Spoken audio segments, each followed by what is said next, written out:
What up, y'all? This video is about how I built 25 pounds of muscle while playing Ultimate Frisbee. I find that, especially a lot of fellas, and, some females as well, that they want to gain muscle and maybe lose a bit of body fat as well while trying to play Ultimate Frisbee, but they find that difficult because, you have to eat a lot and, there's a lot of training going on and there's a lot of mixed information, but I'm just going to give you the story of how I gained 25 pounds of muscle. This came at a time where I wanted to become really good at Frisbee. So in that decision, noticed that the top players were a bit beefier than me. So I needed to beef up in order to, become one of them. So my initial intention was to just gain like 10 to 15 pounds, but I ended up gaining 25 pounds. This all happened in the course of like 3-ish years. So you do have to be patient, especially if you're trying to minimize. Like I gained all muscle and very little fat in this. And in order to do that, you have to give yourself a long enough timeline. But you can gain it, especially if you're at the beginning, you actually gain a lot of it pretty quickly. Like I gained like 10 pounds in my first like 6 months of beginning the process. Then the next 15 pounds kind of came gradually, just because you kind of go through a beginner stage of like, whoa, your body's like, let's pack this on. This is new to us, and we need to put a lot of like time and attention and resources toward this thing. But as it gets more used to putting yourself under these stresses, the adaptations come slower. So yeah, here's my journey. So it does sound crazy, but it's 100% possible. Here's how I made it happen, even during my busy college years, balancing school, work, and Ultimate. Yeah, a lot of people think this takes a lot of prep work. It does, but not in the sense of more work that you don't already do. Because hopefully you're like eating every day and drinking water and all these things. It just takes the way you're already doing those things and just doing it differently. It doesn't take an additional like time or resources. It's just you need to be doing those things differently now, and that does initially take a little bit more energy and time. But as you get used to it, more comfortable with it, it'll reduce in time and energy as well. So this is what I used to look like. Your boy was a skinny dude. Yeah, I was like probably $160 at this time. 160 pounds, pretty light, secure about my body image at the time, and yeah, just came from a long line of skinny dudes in my family. But now I look like this. I even model with my shirt off. I have thighs for days, and that came through a lot of hard work and time and attention. And I hope that helps to you after you follow these steps. These are the 5 rules that change the game. So number 1 rule: protein is king. If you remember one thing, let it be this: eat enough protein. I aimed for at least 0.8 grams per pound of body weight, but often hit 220 grams daily. So at the time that calculates out to around like 140 grams when I was initially starting. Then it grew to, but I like overshot it always, because you want to try, aim high, because if you even miss the mark by 10 to 20 grams, you're still giving your body more than enough to fuel your body. I would even recommend you hitting 0.1 grams per day, just because, not 0.1, 1 gram per pound per day. And what you'll notice, not only will you be building muscle, but a lot of times people will get less soreness from workouts, have more power, have more steady energy throughout the day. Even skin will start to improve, hair starts to improve, just because that's how foundational like protein is, like to just daily living, honestly. So if you want to gain protein, like for people who have hit this consistent, clients that I've worked with who have done this consistently for like a month, they'll just start gaining weight, even if they gaining muscle, even if they don't lift, which is the craziest thing about this. So if you want to gain muscle, this is like literally the easiest way with the least amount of effort, is by doing this, going for 0.8. Really, I should just adjust this and say 1 gram per pound of protein per day. So yeah, for reference, I currently weigh at 190. That's 152 grams minimum per day. But still, to get to this day, I usually eat like upwards of 200, 250 per day. I have no problem maintaining my weight, even with like 3 to 4 hours of Frisbee training a day. With practices on the weekend leagues and all that stuff, I'm still able to maintain this weight and then perform at a high level. Sorry for any vegans out there, but meat is your best friend. You can do this on a vegan diet, but it's extremely hard. You have to be extremely diligent, and you're going to require more patience for yourself. But if you want the quick and fast, the easy way, and how I did it, it's meat. Beef is, in my mind, the best. Really, any meat will go. Eggs are going to be good too. But yeah, I currently eat like 2 to 3 pounds of meat a day. And this helps me, yeah, maintain this weight, be a lean body mass. I feel great.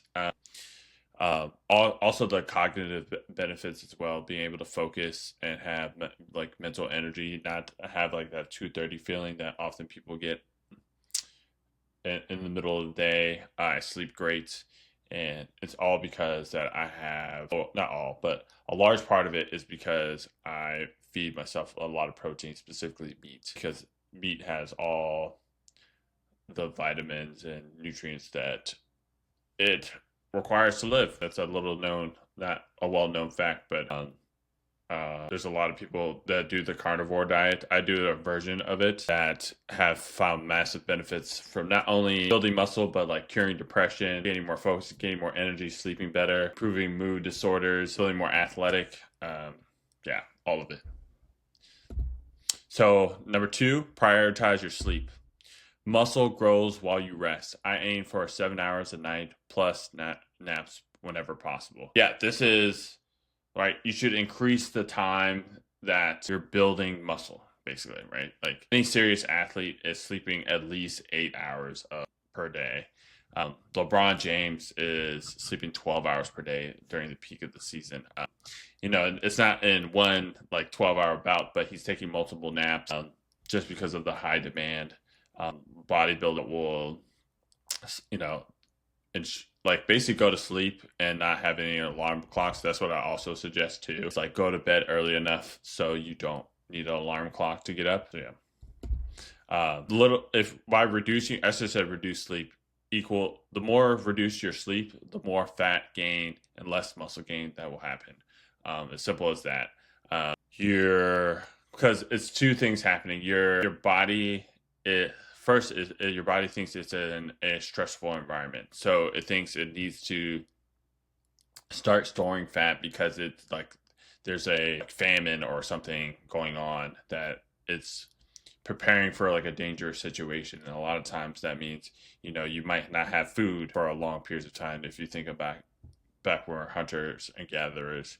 So when you're lacking sleep, it's like, all right, we got to put on the fat. And it's less about muscle gain at that time, because when you have high cortisol, your stress hormone, it takes away from your ability to produce muscle. Also, it reduces your growth hormone and testosterone, which are helpful in gaining muscle. Yeah, and go to bed early enough so you don't have to set an alarm. That's really like the best advice I've seen work, like for only improving people's sleep, which is huge for people, honestly, because if you think about it, there's a reason why we dedicate a third of our lives to sleeping. So if we can honor that and get great sleep most of the time, it's just going to have outward effects. I've seen people like improve job performance, their athletic performance, their physique, like lose like a bunch of fat, improve their mood, improve their lives. So really, honestly, if you want to really up your life, uh, eat more protein and get better sleep. I know no better way of improving your life than those two. All right, number 3, full body lifting with minimal time. So Ultimate kept me busy, so I lifted only 2, really sometimes 3 times a week, just because in college I was doing 3 to 4 practices a week, and didn't have that much time to lift outside of that. I wouldn't even suggest, like, now that I do have more time to dedicate to training, I still don't lift more than twice, just because Frisbee is an endurance sport, a sprint endurance sport. We're not really meant need more, even more than 2 lifts per week. Then 2 lifts per week than that, because we're not moving anybody. We're not moving heavy objects. We're not moving people out of the way. We're not trying to generate. We don't need a lot of strength. We need a lot of force production, and you can get enough of strength training through just 2 full body lifts per week. In these lifts, I focus on big compound lifts for max impact: squats, deadlifts, lunges, bench press, rows, pull downs, and plyometrics. There's other exercises but those are kind of the main ones I hit and across these 2 workouts. And the great thing about these is they build strength, explosiveness, and muscle while boosting testosterone and growth hormone. So a lot of what I'm telling you right now is honestly optimizing these 2 hormones right now, testosterone and growth hormone, because without these functioning properly, none of this is going to matter. So we're creating environments and creating situations that optimize the abundance of these 2 hormones. And if you have this, it makes everything a lot easier. It makes your time and effort, you get bigger results from the same time and effort. So, and also the added benefits for using these exercises is you get stronger, more explosive, and more explosive. So yeah. Number 4, fuel frequently. So there's the fasting trend is here. I've been on it, but I don't recommend many athletes do that. There are professional athletes who play at a very high level that fast, and that works for them. I bet a lot of them would perform better without being so rigid, or have a small fasting, like a large fasting window and a small eating window. So like Derrick Henry, every day he doesn't eat anything until I think like 4 or 5, then just eats for 4 hours basically, then goes to sleep and does that pretty much every day. That's only really for people who can eat a lot of food at once consistently. Like, I'm not one of those people. I get pretty full pretty quickly. Like, the most I'll ever eat is like 1.5 pounds of meat and some fruits, and that'll have me stuffed. But I require like 3 pounds of meat a day plus other things, and so it's really like I wouldn't benefit from doing that, because I'll be under eating as well. So especially if you are trying to gain muscle, gain weight, I ate 3 to 5 meals per day, prepping food in advance, keeping protein snacks and shakes handy, just because it helps this also helps you keep your body in a like anabolic state. Like I'm saying here, like eat every 3 to 5 hours helped me stay in an anabolic state, muscle building state all day. And it also just helped me get the calories in. And that's a lot of what we're trying to do, is be ahead of the curve with that. I'll touch on a little bit later why I don't count calories. All right. I have people count grams of protein, but that's pretty much only the counting I have people do initially.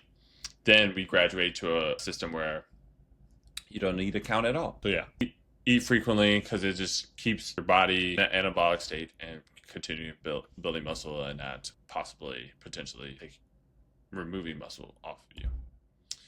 Sprint for gain. Sprinting isn't just for speed. It's a full body muscle builder. Ever seen a sprinter's physique? Enough said. Yeah, just Google search any fast sprinter.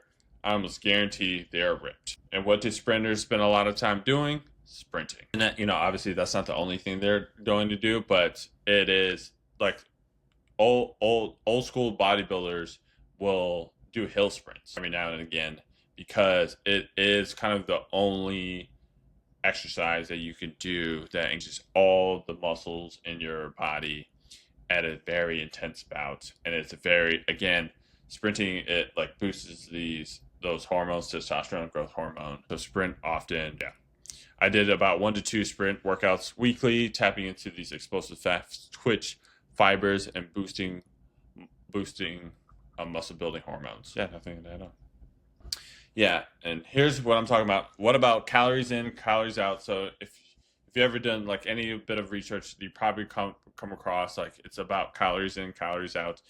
And that is true to an extent, but I've seen a lot of people who just have a really good diet that they kind of break this model where they should be in surplus, but and they should be gaining weight, but they're dropping weight actually, and like losing fat and gaining muscle.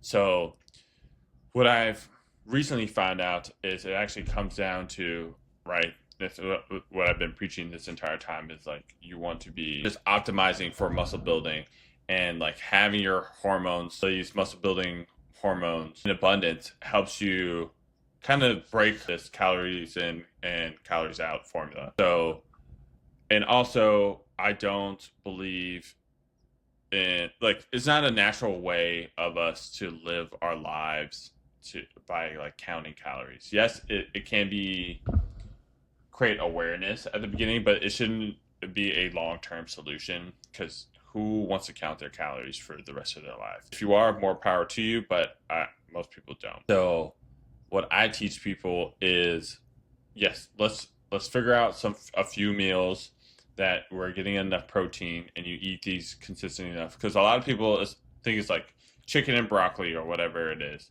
but you can actually have like 5 or 8 meals that you go through. Most people, that's more than enough variety.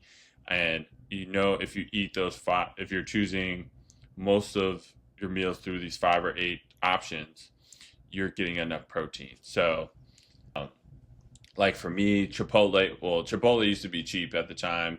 It used to be around $5, and I used to like get like the steak bowls all the time. I had eggs in the morning with eggs with bacon, and for lunch I went to our food hall, which had burgers, chicken, like all the proteins, and I was just making sure I ate those every single day and calculated out like I need to have this half a chicken here, a burger here, 4 eggs in the morning, 3 strips of bacon, a protein shake, and a meat pasta salad, and that would hit me at like 180 grams per day. And luckily for me, like I can like eat the same thing over and over. So really, it only came down to like 5 meals for me to interchange out. If you want more meals, you just have to figure that out for those additional meals. But yeah. The reason I'm saying all this is like if you're eating consistent meals, you know what you're putting in your body, so you don't really have to count calories, because you just know like this fits where I'm going. So you don't have to count them every day. And actually, that's it. So if you want to have any questions, leave them, drop a comment. I'll be answering as soon as possible. And thanks for watching this video. All right, y'all. Peace.